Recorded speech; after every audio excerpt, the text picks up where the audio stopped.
Buongiorno a tutti da Bruno Pepi, oggi vi parlo di a Dio piace questo elemento perché Facebook vuole diventare il social delle religioni.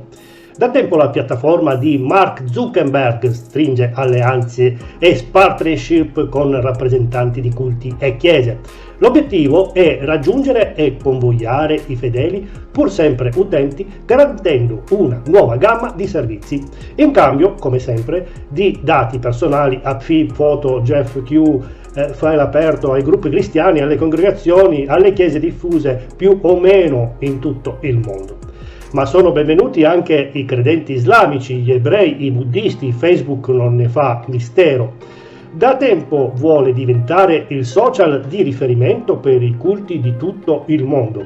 Un progetto che, a quanto spiega questo rappresentante articolo del New York Times, la società di Mark Zuckerberg stava costruendo da tempo, ma come molte altre cose ha subito una brusca accelerazione con la pandemia.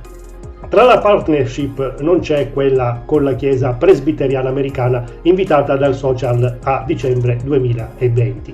Ma anche la Chiesa di Dio in Cristo, che è diffusa soprattutto in Africa, conta circa 6 milioni di seguaci in tutto il mondo. Ha da poco ottenuto l'accesso ad alcuni servizi specifici del social relativi alla monetizzazione e all'incanallamento delle offerte. I gruppi delle Assemblee di Dio, una organizzazione pentecostale con 69 milioni di membri, sono stati tra i primi a utilizzare il live stream su social, mentre la Chiesa australiana di Hillsong, per la sua apertura ad Atlanta, si è rivolta al social network per ricevere informazioni e consulenza.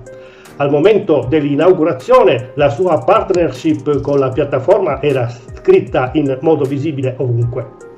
Il senso di Zuckerberg per il divino risale almeno al 2017, quando è stata creata la divisione per le funzioni religiose. Fin dal principio si sono mossi corteggiando i vertici delle chiese evangeliche e pentecostali. Il progetto era di fornire un set di strumenti informatici per la diffusione online di prediche e preghiere e soprattutto per la raccolta delle offerte.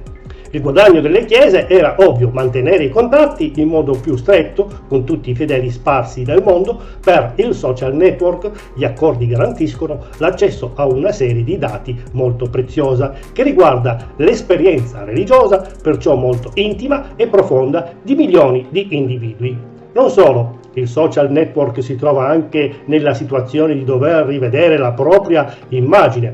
Abbandonato dai giovani, è stato al centro di una serie di controversie riguardanti la gestione dei dati, il rispetto della privacy e soprattutto il controllo e la diffusione delle fake news. L'opportunità è importante: ripulire la reputazione e raggiungere un maggior numero di utenti, ormai abituati all'idea di dover comunicare e pregare online dopo il periodo di restrizioni imposte dalla pandemia. Facebook, sostiene Nona Jones, è capo della sezione partnership con gli enti religiosi, diventa un posto amico. Chi si sente scoraggiato o depresso o isolato può andare su Facebook e unirsi in via immediata con un gruppo di persone che si prende cura di lui. Tuttavia, alcune perplessità emergono fin da subito. La prima riguarda l'esperienza religiosa stessa. Come fa notare Wilfredo De Jesus, pastore e tesoriere generale delle Assemblee di Dio, la Chiesa online non potrà mai prendere il posto della Chiesa locale. E in generale il cammino di fede prevede lo studio e la conoscenza di un altro libro e non può venire ridotto a un'ennesima forma di consumo in stile Amazon o Target.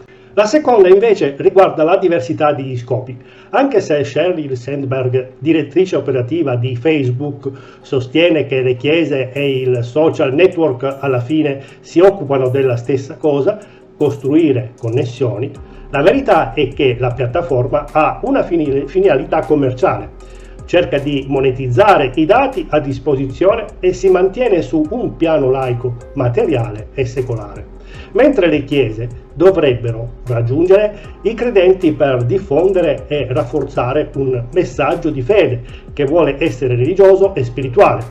Le due cose coesistono senza dubbio, ma il rischio è che gli interessi della piattaforma prima o poi potrebbero prevalere su quelli del culto.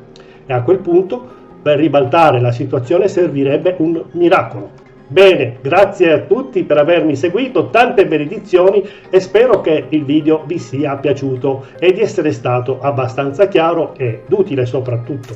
Se avete domande e o suggerimenti scrivetemi anche sulla mia pagina Facebook di Chiesa Cristiana Evangelica d'Italia.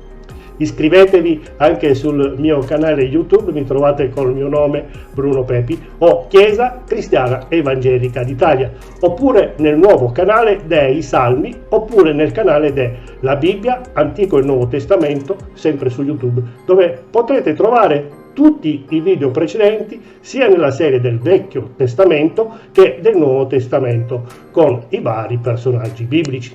Se volete fare una donazione per far crescere questo canale YouTube o per donare la decima a Chiesa Cristiana Evangelica d'Italia, cliccate sul link di PayPal o copiatelo. Bene, iscrivetevi e mettete like. Arrivederci da Bruno Pepi al prossimo video.